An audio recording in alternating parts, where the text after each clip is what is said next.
Sadly, the Khazarians continued their evil ways, robbing and murdering those from surrounding countries who traveled through Khazaria. Khazarian robbers often attempted to assume their identities after they murdered these visitors and became masters of disguises and false identities, a practice they have continued even to this very day, along with their child sacrifice occult ceremonies, which are actually ancient Baal worship. And we know that, and we've been talking about that. No need to walk into that. We got a lot still to cover. Okay, so in our timeline here, somewhere between around 965, right around in there, to 1200, Russia moves in and obliterates Khazaria, and you're going to see what happened. Here we go. The Russians lead a group of nations surrounding Khazaria and invaded in order to stop the Khazarian crimes against their people, which include kidnapping their young children and infants for their blood sacrifice ceremonies to Baal. The Khazarian king and his inner court of criminals and murderers come to be known as the Khazarian mafia by neighboring countries. The Khazarian leaders had a well-developed spy network through which they obtained prior warning of the invasion and escaped from Khazaria to European nations in the West, taking their vast fortune with them in gold and silver. The Khazarian leaders had a well-developed spy network through which they obtained prior warning of the invasion. What's critical to know about that? This shows you that they had already infiltrated in that 800 or so years. They had already infiltrated Russia.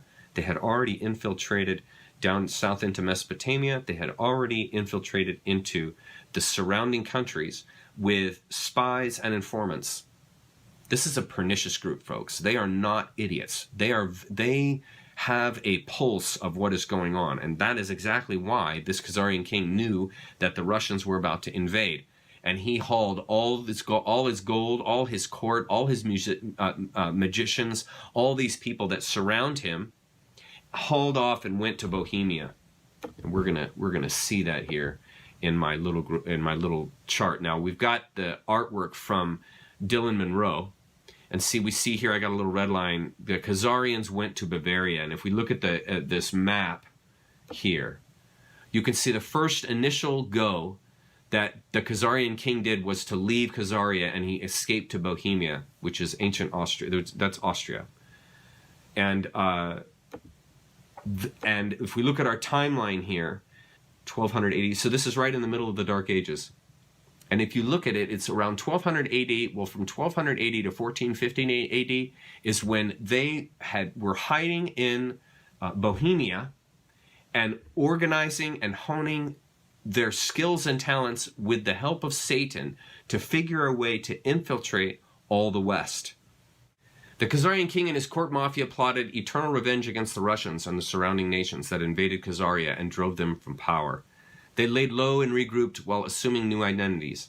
In secret, they continued their satanic child blood and sacrifice rituals and trusted Baal to give them the whole world and all its riches, as they claimed he had promised them, as long as they kept bleeding out and sacrificing children and infants to him obviously being Satan, the black sun, Lucifer. We can see this little map I made here. They move into Germany, conquer that, take over that royalty there, on into France, and then down into Spain. They took over all these royal families. To accomplish their invasion, they hired Oliver Cromwell to murder King Charles I and make England safe for banking again. This began the English Civil Wars, which raged for nearly a decade, resulting in regicide of the royal family, that's killing off of the bloodline, and hundreds of the genuine English nobility. This is how the city of London was set up as the banking capital of Europe and launched the beginning of the British Empire. And then I write, this is why the Queen of England, King Charles, and the entire Royal English Court is not blood authentic nobility. It's because the royalty in these nation states was infiltrated by the KM, literally. They took their leadership and they bred with the royalty, and they killed off the men and then replaced those men with their people and their kids. Do you see? They